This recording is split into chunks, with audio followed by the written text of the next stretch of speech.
Welcome to the Inside Sales Enablement Podcast. Where has the profession been? Where is it now? And where is it heading?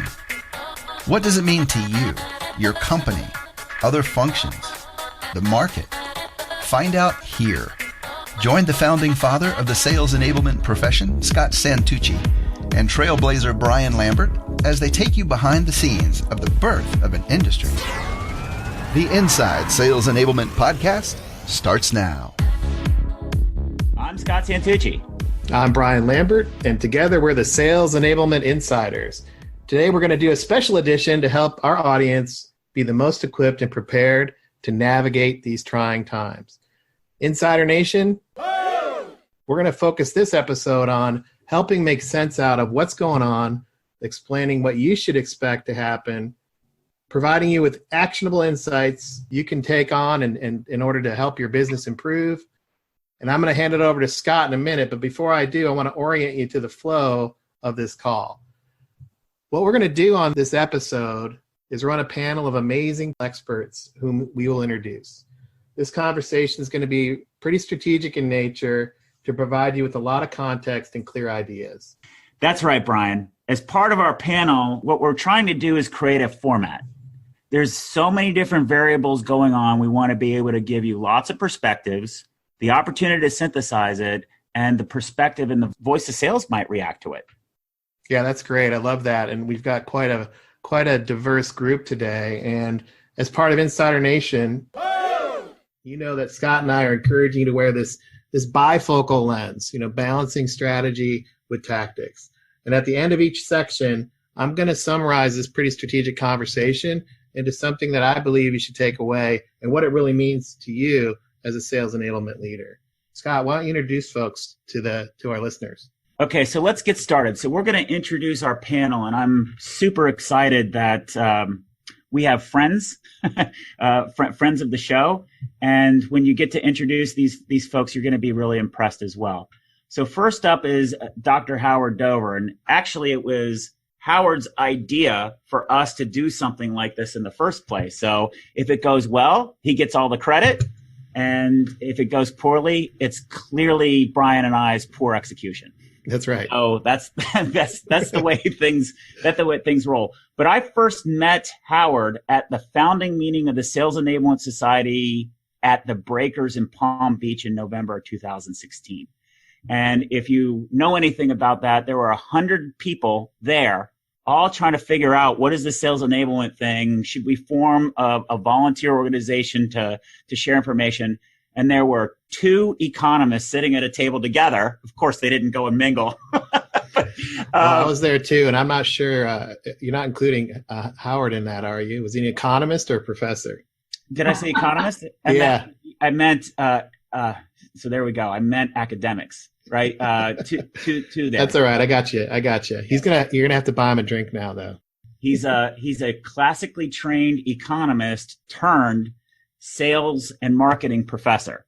And one of the things that's amazing about him is he's the director. His official title is the director of the Center of Sales and Sales Coaching, working out of the University of Texas, Dallas. Now, this group and what he does, he's done some amazing, innovative things, which we're going to get to hear about. He's involved in many programs of studying sales and the impact of it. Just incredibly honored that he's joining us. Thanks, Scott. That was very kind. As Brian knows, we know a lot of people in our sales industry, so there's a lot of really amazing people.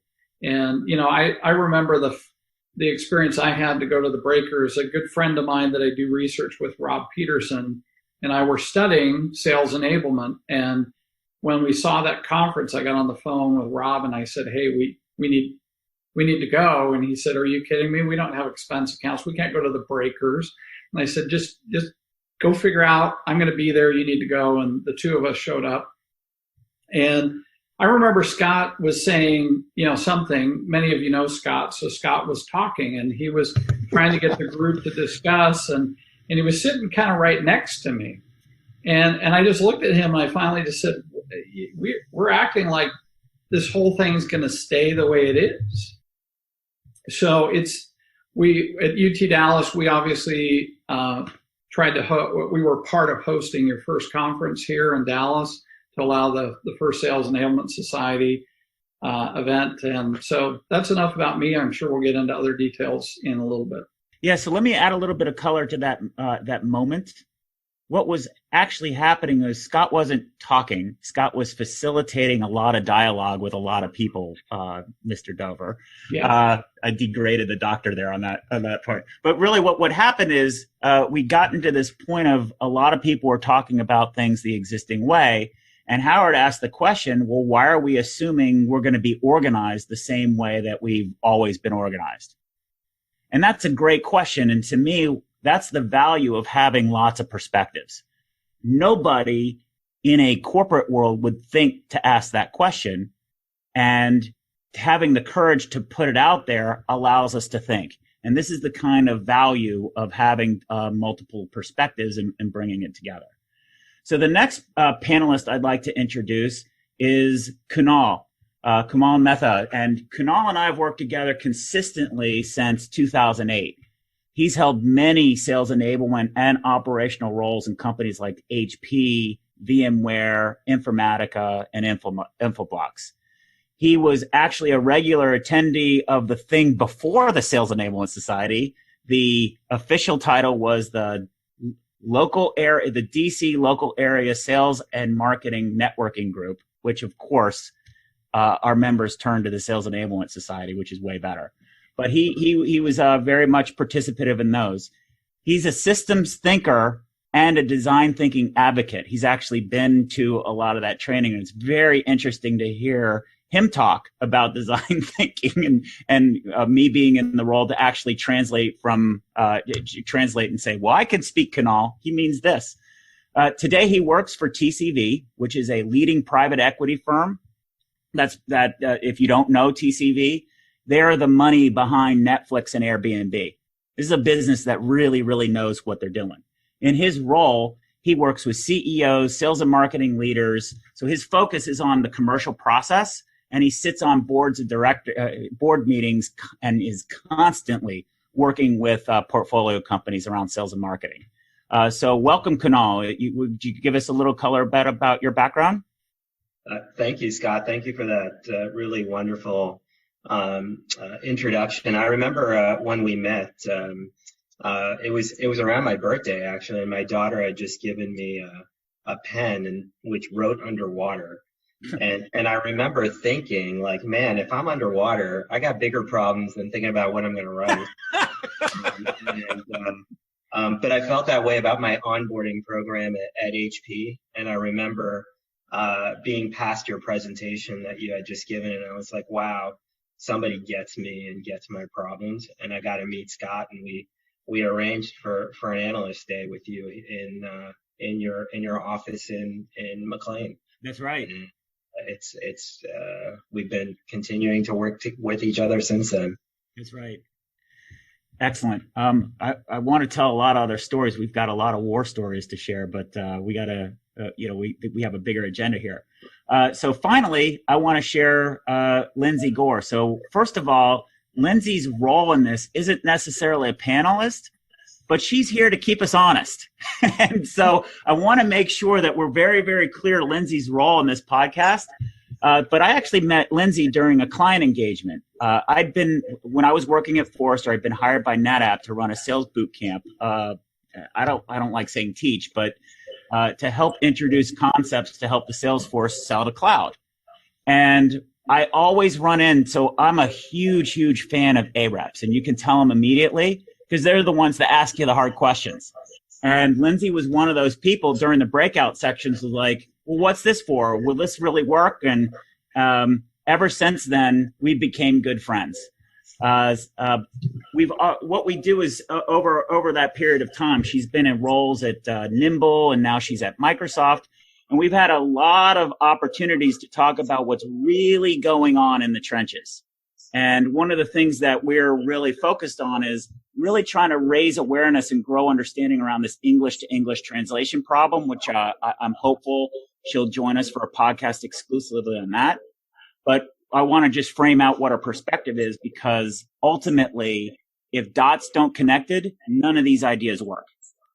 She's one of the top reps at Microsoft. Earlier this year, or actually at the end of last year, she was one of the keynote speakers at their global kickoff for some of the innovative strategies she's executing to sell cloud-based and consumption products for Microsoft.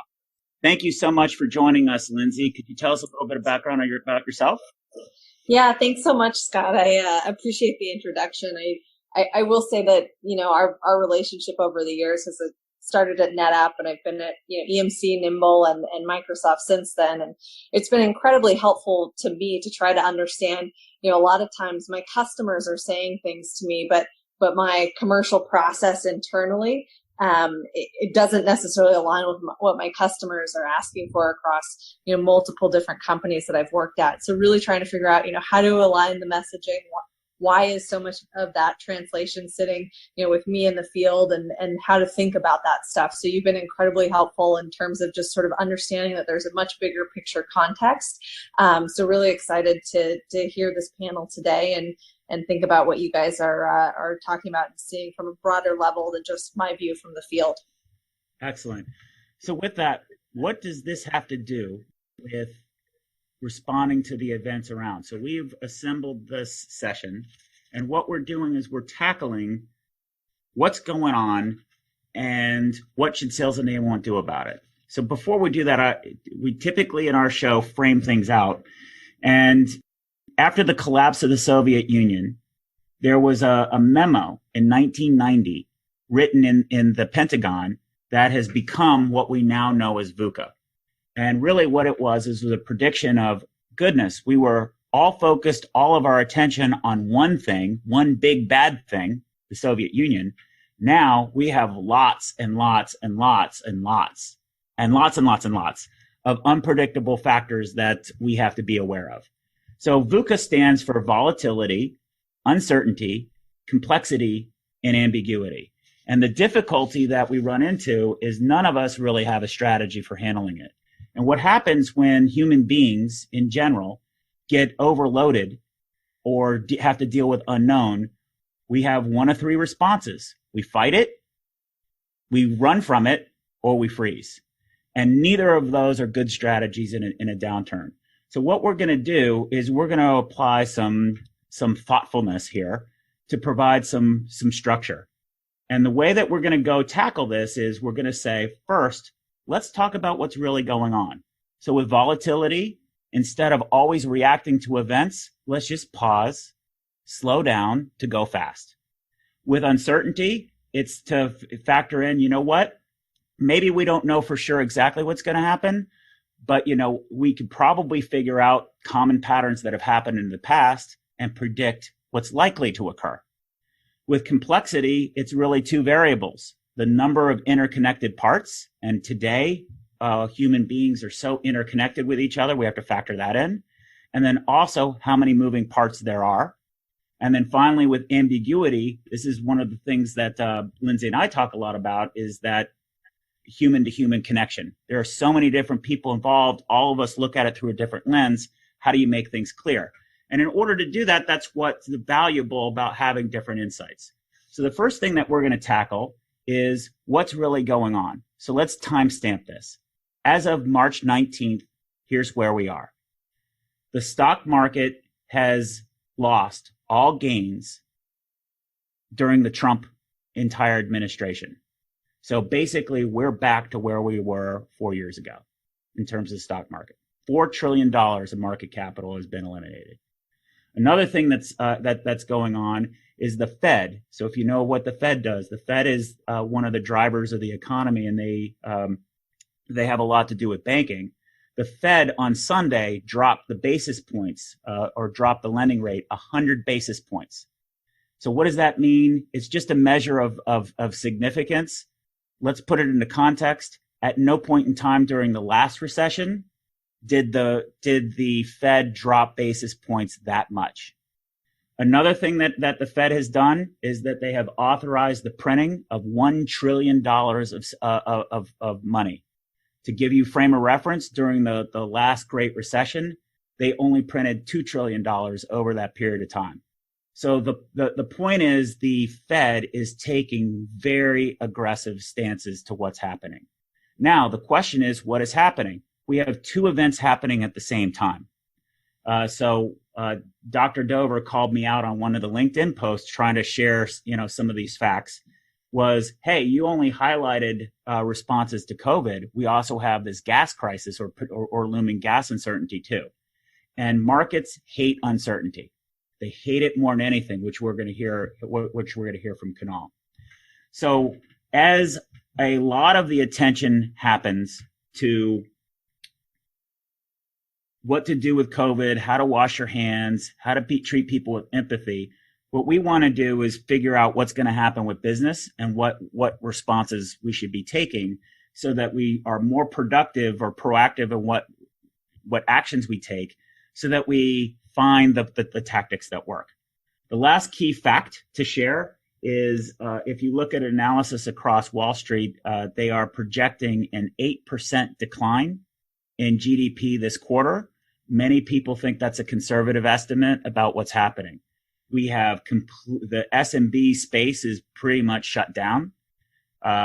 There's a whole bunch of things going on, and we're pushing work into virtual experiences, of which a lot of people don't really know how to do. So we have a lot of uncertainty and factors there. So these are the facts.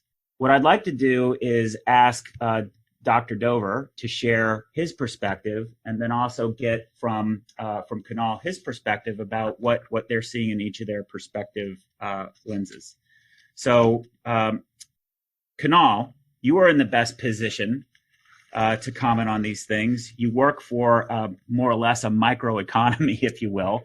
You guys are the lead investor in a group of 60 or so companies.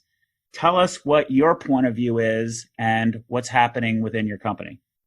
Well, Scott, certainly, surreal, scary, panic are all things that I think that are going on right now. I certainly echo any, the comments around staying safe and sound as we go through this.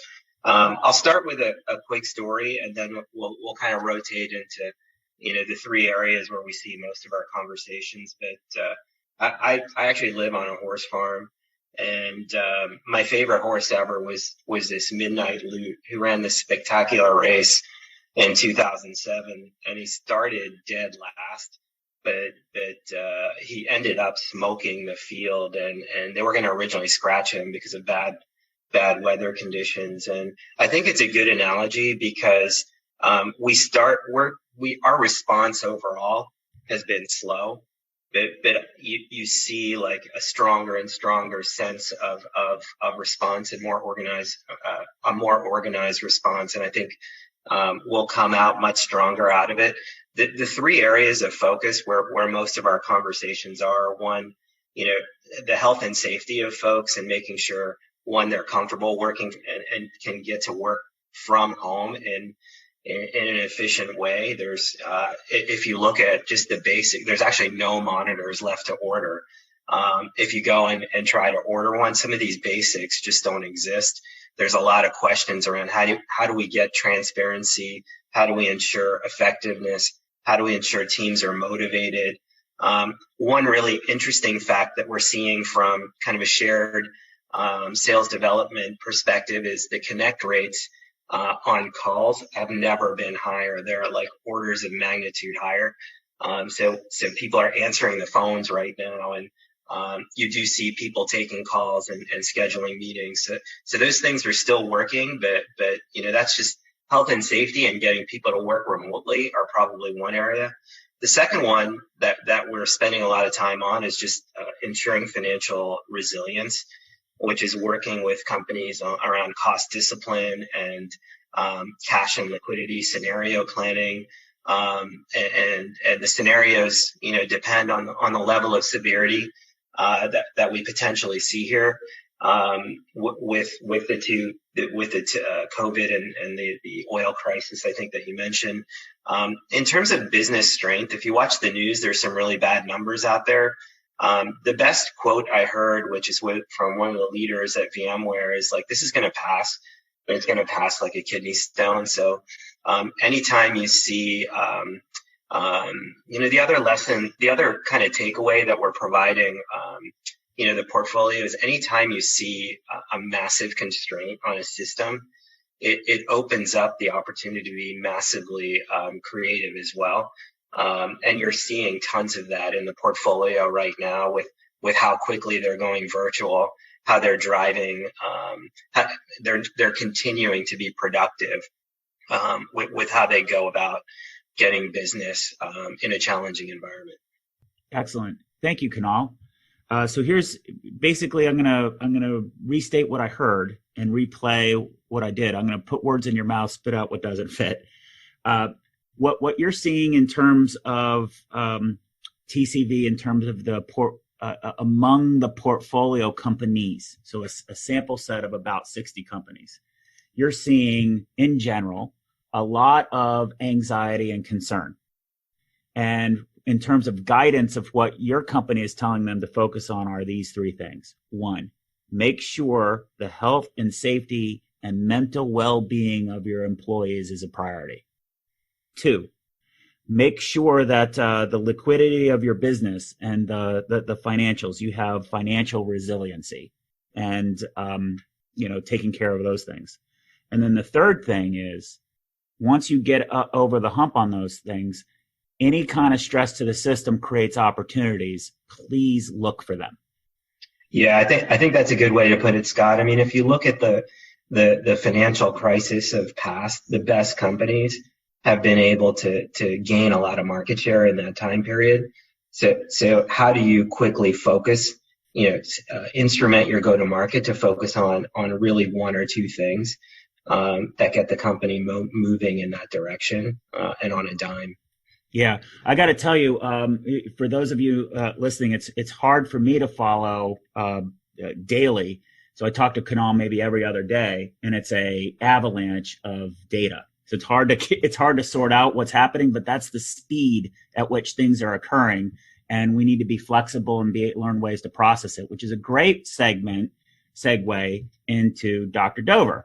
So, Dr. Dover, you've been involved in this and having both a background as an economist and in this field for some time. What is your assessment about what's going on, and what are you hearing?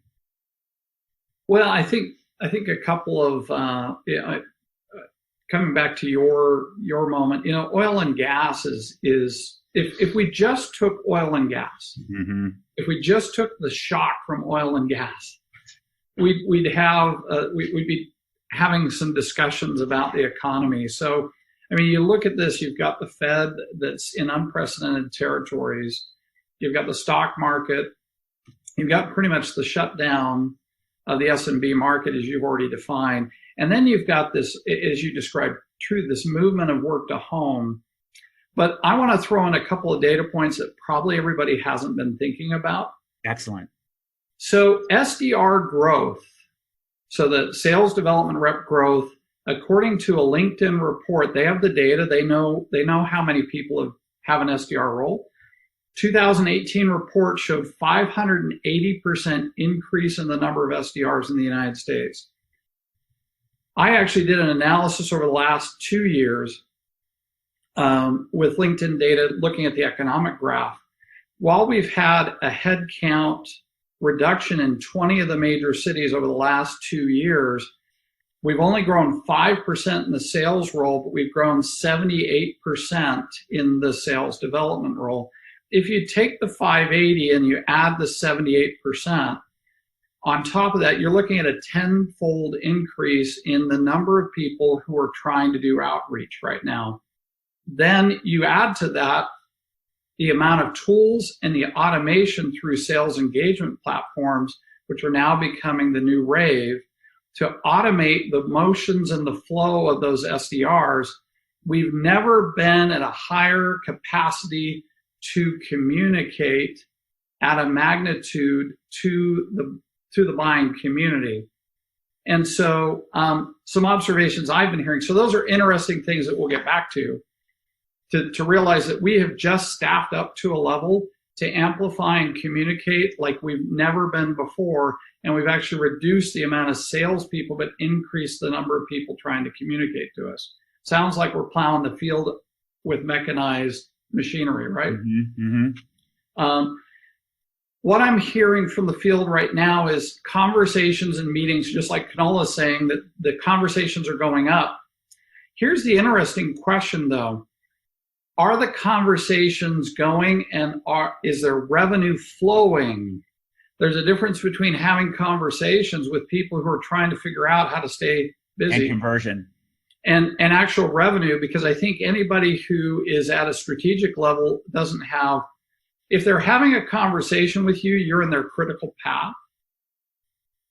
Otherwise, you're talking to people who may be trying to find a reason to be valuable. And so while conversations may be going up, I'm worried we may be all getting busy doing things that make us feel like we're accomplishing something, but actually just keeping us busy instead of really looking at the issue.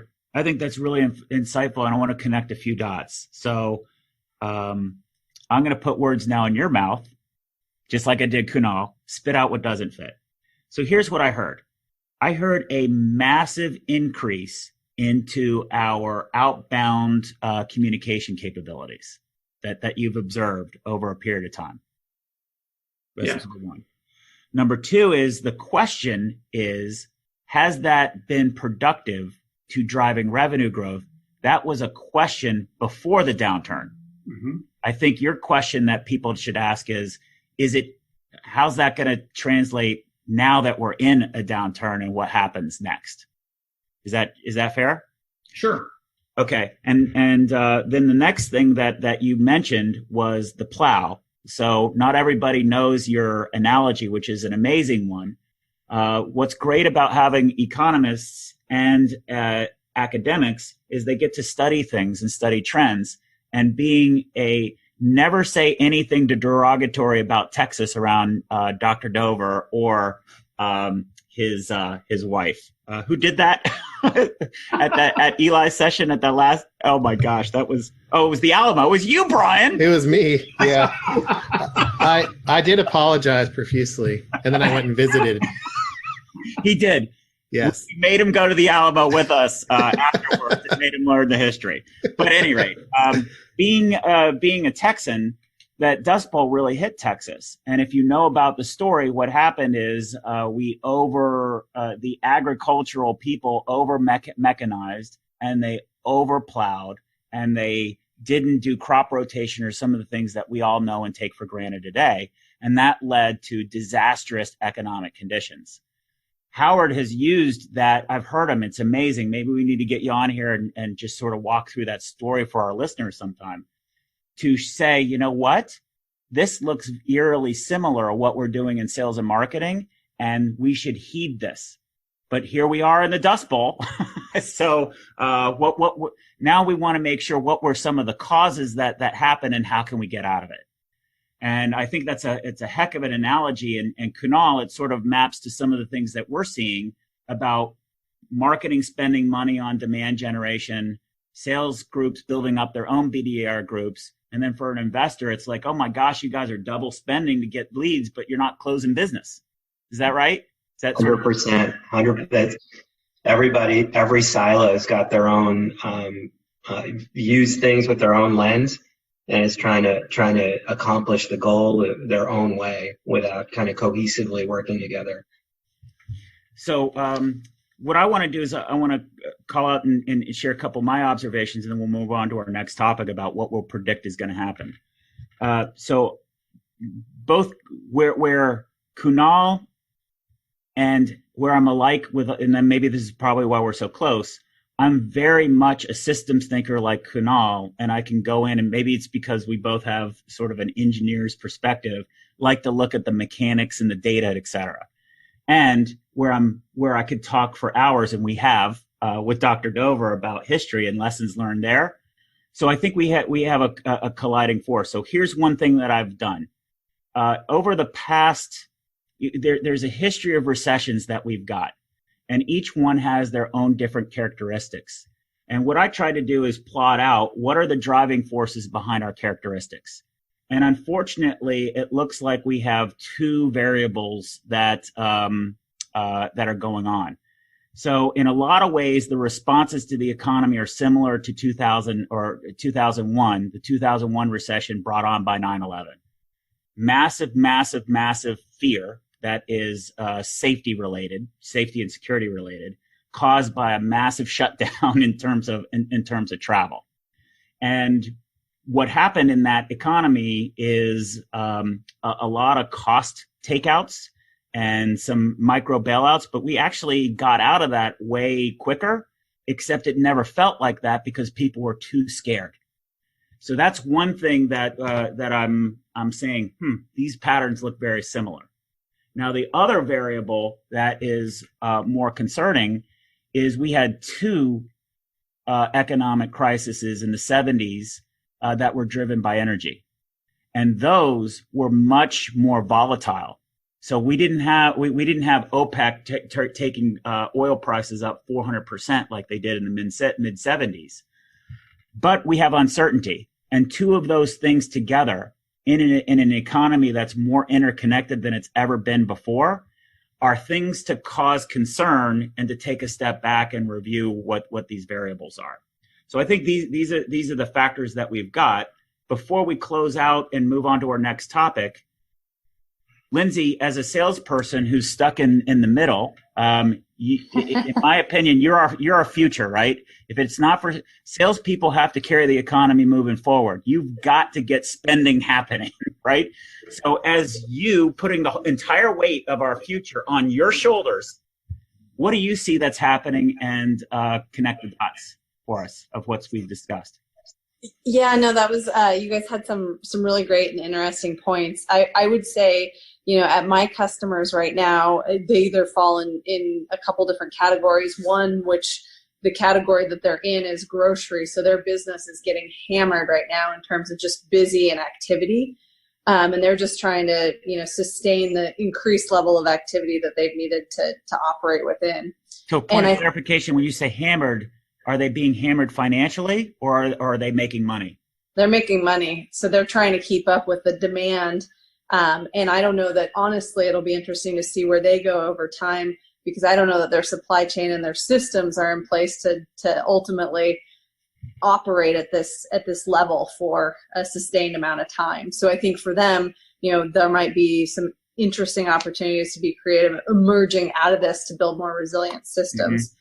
For my other customers, I'd say they're very much on the forefront of some of the things that Kunal mentioned. So, the remote work, and then trying to figure out what the cash preservation strategy is going to be and how they're actually going to cut costs. So those are the conversations that I'm in right now.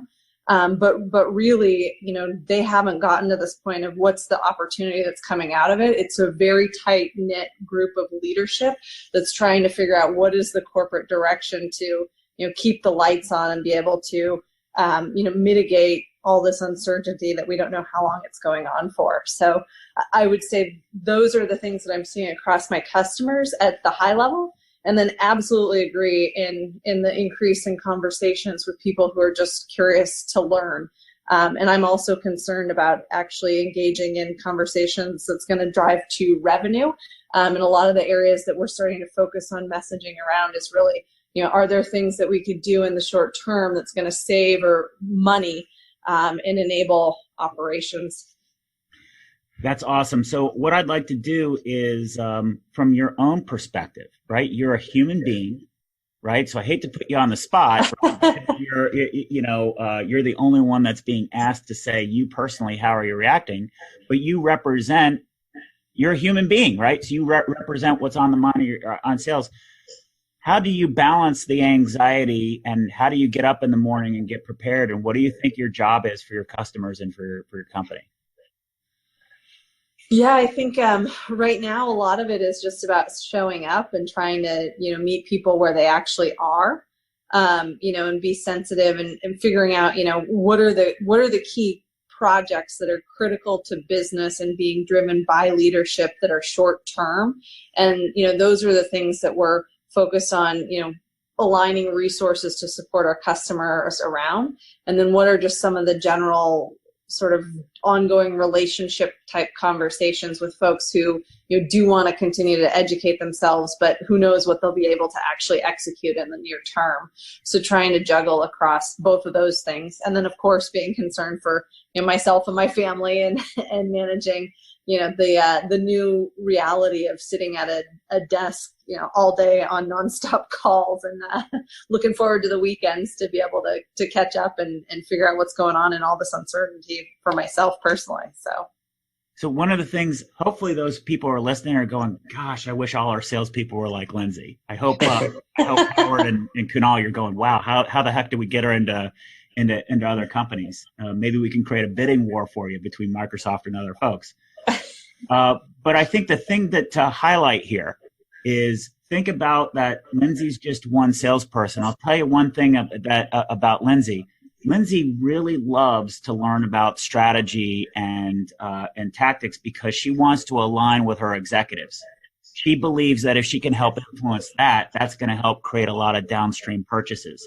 And I think this is what's important. It's very easy to get lost in terms of the tactics and the details. But going back to a point Howard brought up earlier on, it's hey, we're doing a lot of things, but are we doing the right things? And Lindsey is very much about, balancing between am I doing the right things and am I doing things right? And I think this is a really important wake-up call for all of us is to balance that. So Brian, let's take us out on this topic. We've got two more topics. What does it mean for our listeners of just what's going on? Yeah, great conversation so far. I would say you cannot argue with the data. I know... But they want to, right? And there is a difference between being positive and being realistic, and I think it's helpful to understand what is reality here, and you can't argue with the data. And when you talk about moving forward and being valuable in your company, what I'm hearing from everybody is you got to focus. Focus on what? In the conversation, I'm hearing. Let's focus on the valuable conversations that we need to have. Let's make sure that we're allocating costs the right way and having the conversations around, are we overstaffed in one area and understaffed in another? And then thirdly, what does it mean to add value to our customers? And if you're in sales enablement, if you're not having those kinds of conversations, you have to ask yourself, what are you doing? Staying busy or staying productive? And that's, episode 25, if you want to re-listen to that. Great plug. Thanks. And then I would say, finally, what I'm hearing is find tactics that work, understand how you link to strategy.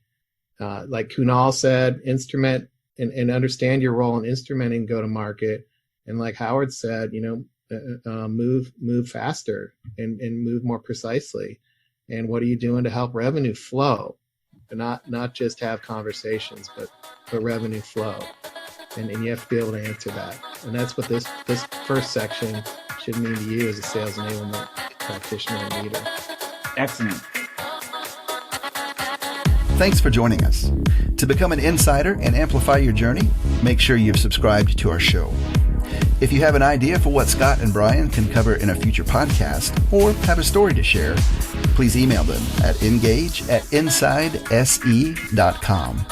You can also connect with them online by going to insidese.com, following them on Twitter, or sending them a LinkedIn request.